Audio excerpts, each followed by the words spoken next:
In a world where the cost of living crisis looms large, the very fabric of the middle class is unraveling. Join us as we try to answer the burning question, how do I know if I am truly middle class? We will unravel the impact of the shrinking middle class against the backdrop of the soaring cost of living in the USA. But first, let's try to understand what being middle class actually means. Imagine this scenario. You're seated at a cozy coffee shop with friends, engaging in a spirited discussion about finances. The majority asserts their membership in the middle class. But here's the reality. Most are not. This common misunderstanding has a far-reaching impact on our financial lives, and its repercussions are far more profound than we might think. This misconception is exacerbated by the fact that the term middle class has lost its once clear definition. So, what exactly constitutes the middle class? You might have a notion that the middle class aligns with what's commonly believed. A middle class status signifies a state of being neither wealthy nor impoverished. A family that fits this category can comfortably afford a regular home through a 30-year mortgage, maintaining 2 vehicles, and enjoy a vacation once a year. Typically, a middle-class household involves 2 individuals engaged in middle management roles or overseeing small businesses, and if circumstances permit, one of them might be able to stay home to care for their children.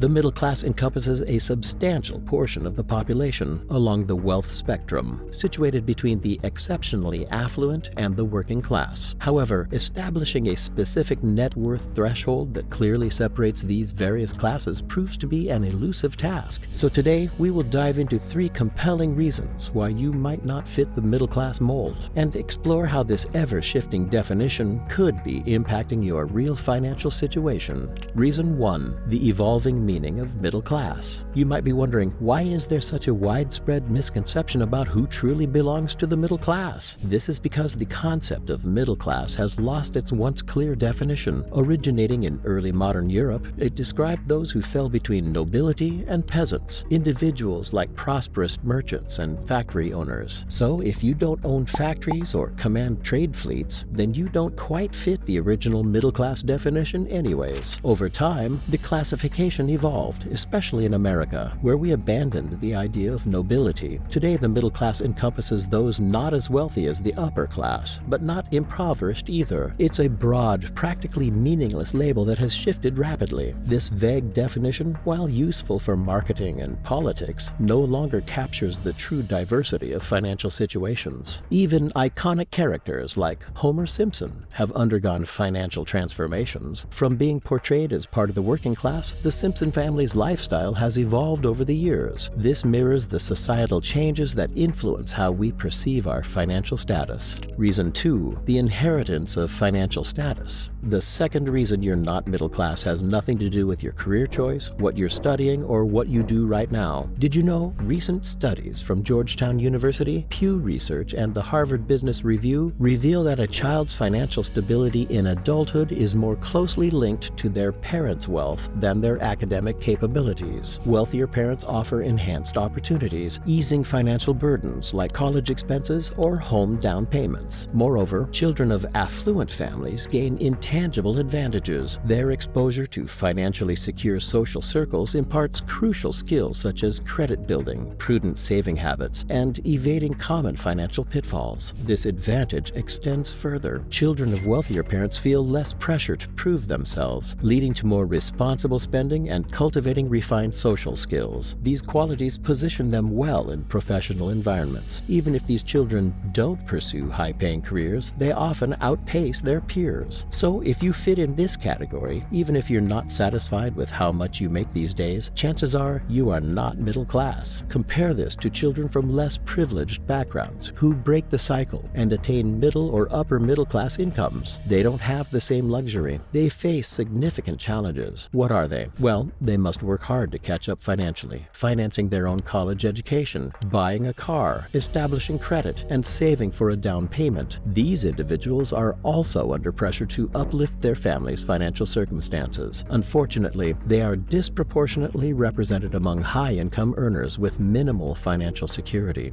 Reason number 3, the power of media perception. Moving on to the third reason that leads you to believe you're in the middle class: media portrayal. The middle class and upper class are frequently showcased in media, and this phenomenon is far from novel. It dates back to the earliest days of human societies, when one person's cave was larger than another's. Compare Comparison is a thief of joy, and this comparison makes you think you're doing worse than you actually are. You might be wondering, why is it challenging to define the middle class based solely on income or net worth? This is because different individuals with the same income or net worth may perceive themselves differently and live their lives differently. To illustrate this concept more effectively, consider a revealing survey conducted by Bloomberg. This nationwide study surveyed over 1,000 objectively rich Americans, defined as those earning at least $175,000 annually, a figure that places them among the top 10% of U.S. tax filers. Remarkably, a full quarter of respondents described themselves as very poor,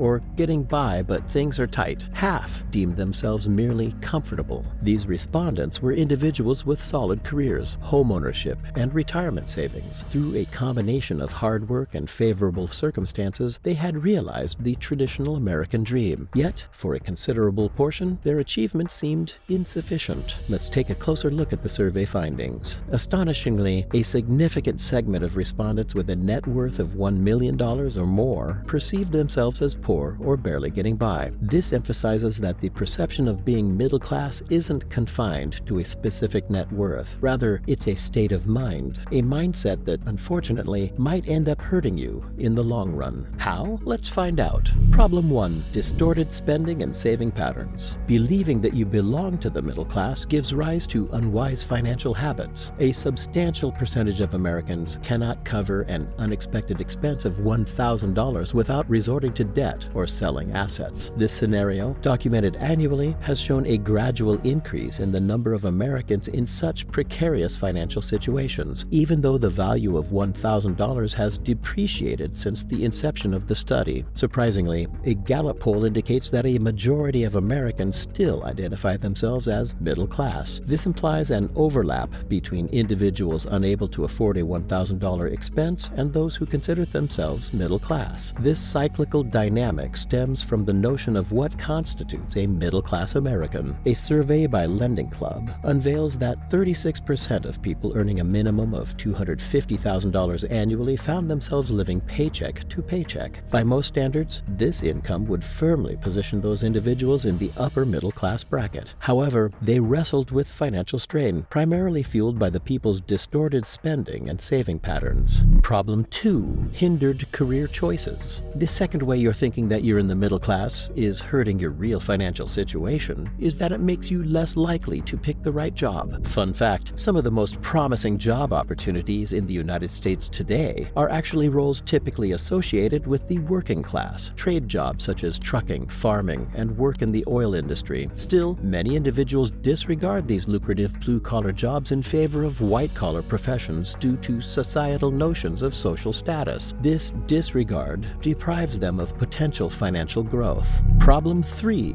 Succumbing to unnecessary risks. The third pitfall of thinking you're middle class is that it often pushes you into taking unwarranted risks. The desperation to maintain appearances or rapidly accumulate wealth can lead individuals to fall for scams, invest in risky ventures, and make ill-informed decisions. This financial anxiety erodes security and disrupts rational decision-making. According to the FTC, young professionals with above-average incomes are 330% more likely to fall for investment scams, particularly through text messaging and social platforms. Scammers exploit their desire for quick wealth, especially if they feel they should be further ahead financially due to their perceived middle-class status. Similarly, the perception of middle-class stability often discourages calculated risks. Individuals trying to maintain their status might cling to familiar territory and overlook superior job prospects, opportunities in new cities, or career shifts. If you're interested in similar breakdowns that will change your perception of reality, be sure to click on the video on screen now to uncover how corruption in Lebanon sparked one of the most severe economic crises of our time.